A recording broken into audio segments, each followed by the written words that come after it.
few years ago, A.J. Jacobs, a Brown graduate, wrote a book called A Year of Living Biblically, where he attempted to live his life according to the Bible, Jewish scripture really, and nothing but Jewish scripture. And of course, in the end, you can't do that. You can't do that because the Bible doesn't give enough information. You always need to supplement if you see it as a code for actual living. The Jewish tradition has an overarching concept of Torah. Torah, I've been using to mean the 5 books of Moses, the first part of the Hebrew Bible. But it actually means teaching, and it has a much wider sense. And that sense is all of revelation given by God.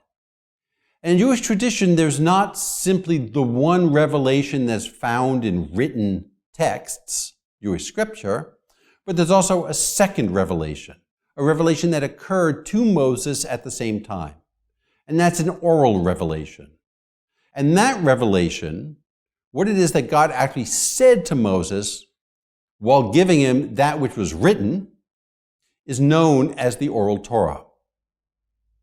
The Oral Torah has basically the same kind of authority as does the written Torah.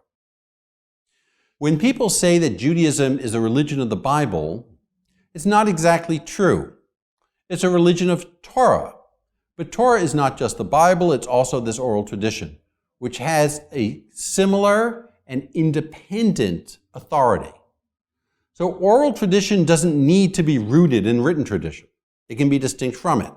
The Talmud will spend a lot of time showing that the oral tradition and the written tradition are in fact compatible, that the oral tradition does have basis in the written tradition. But it doesn't do that for everything, and it doesn't do that in a systematic way, because in the end, those authorities are distinct. One of the interesting issues with this oral tradition is that it's not actually a set of content. It is, in a sense, a process.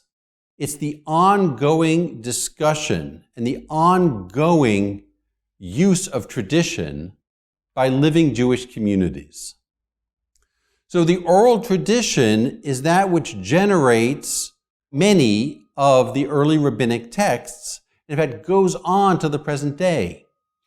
When Jews gather and they study a traditional text, in a sense, they are engaging in, they are participating in this ongoing revelation that is part of oral tradition. At a particular moment in time, about 200 of the Common Era, there's a kind of snapshot of where oral tradition was. And that snapshot is known as a text called the Mishnah.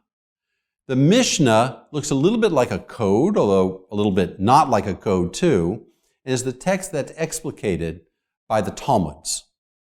So the Mishnah doesn't ground itself in the written Torah. It presents itself as its own authority. Those two branches, the written on one side and the oral on the other, form the foundations for ongoing Jewish understandings of the law and tradition.